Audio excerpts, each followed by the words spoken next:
Halo adik-adik, jadi sekarang kita akan belajar tentang time atau waktu.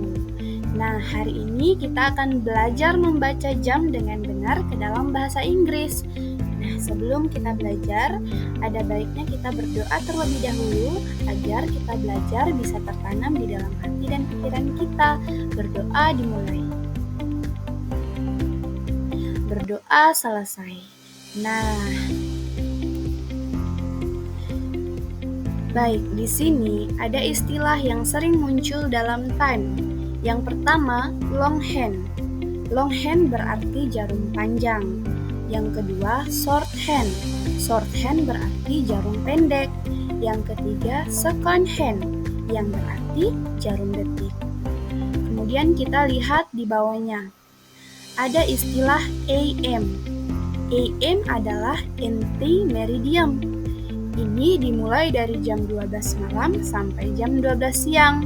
Kemudian ada PM yang berarti post meridian. Dan ini dimulai dari jam 12 siang sampai jam 12 malam.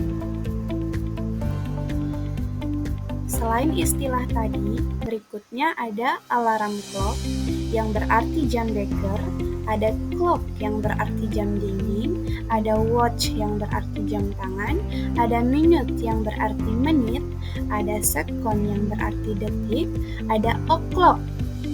O'clock ini digunakan untuk menunjukkan jam ketika jarum panjangnya tepat ke angka 12. Kemudian ada past yang berarti lebih, ada to yang berarti kurang, dan ada a quarter yang berarti 15 menit. Nah, jadi itulah tadi istilah-istilah yang terdapat dalam time atau waktu. Adik-adik sekarang perhatikan rumus menyatakan jam, yaitu jam diikuti oleh menit atau jam ditambah menit. Cara ini adalah cara yang paling mudah untuk menunjukkan waktu, hanya dengan membaca angkanya dalam bahasa Inggris. Nah, ada berikut contohnya. Ini ada jam 3.30. Bahasa Inggrisnya 3 adalah 3 dan bahasa Inggrisnya 30 adalah 30. Nah, sekarang jam 3.30 ini dibaca it is 3:30 yang artinya itu jam 3.30. It is 3:30 yang artinya itu jam 3.30. Kemudian contoh kedua, pukul 6.45. Bahasa Inggrisnya 6 adalah 6 dan bahasa Inggrisnya 45 adalah 45. Nah, pukul 6.45 dibaca it is 6:45. It is 6:45. Artinya itu jam 6.45. Nah, kemudian rumus kedua yaitu menit tambah pas atau to tambah jam. Jadi nanti kita menulisnya menit dulu, kemudian diikuti pas atau to dan diikuti oleh jam. Sebelumnya perhatikan di sebelah kanan ada pas yang berarti lebih, ada to yang berarti kurang, ada a quarter yang berarti 15 menit. Ada a half yang berarti 30 menit. Nah, pada cara ini kita harus menyebutkan menitnya dulu, baru jamnya, dan memakai kata pas atau to untuk menerangkan kurang atau lebihnya menit pada jam tersebut. Sekarang perhatikan contoh di bawah ini. Nah, ada contoh pukul 7:10. Kita perhatikan menitnya adalah 10.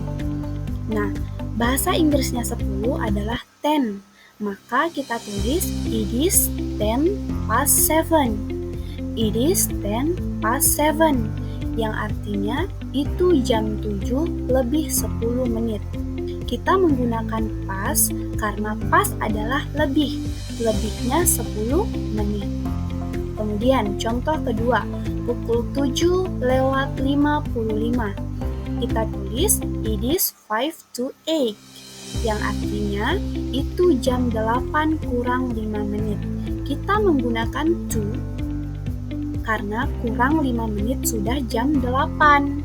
Jadi kita tulis it is 5 to 8. Itu jam 8 kurang 5 menit. Kemudian contoh ketiga, ada pukul 3 lewat 15. Kita tulis it is a quarter past 3. Yang artinya itu jam 3 lebih 15 menit. Yang dimana a quarter artinya 15 menit. Kemudian contoh terakhir, pukul 2 lewat 30. Kita tulis it is a half past 2.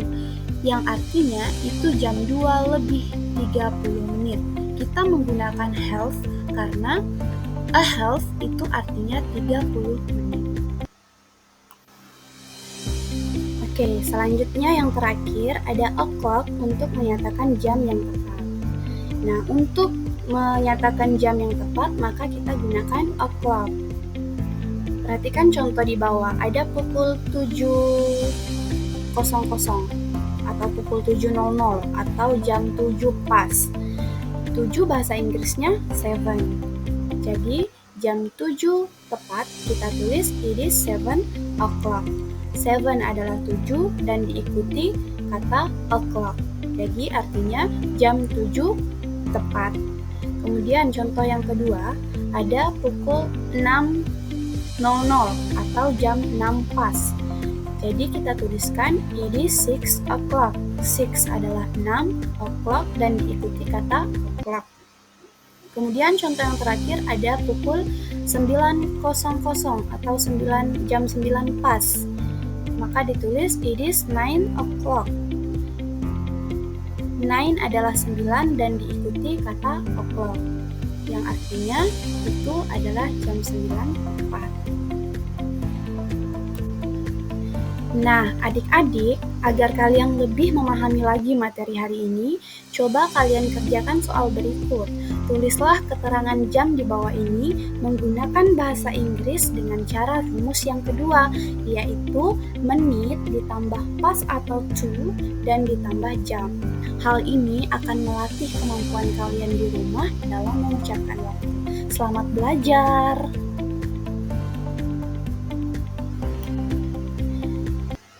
Nah, adik-adik, itulah tadi materi yang bisa kakak berikan kepada kalian. Semoga kalian bisa memahami dengan baik dan tertanam di dalam hati dan pikiran kalian. Selamat belajar dan bersemangat belajar, kalian pasti bisa. Terima kasih.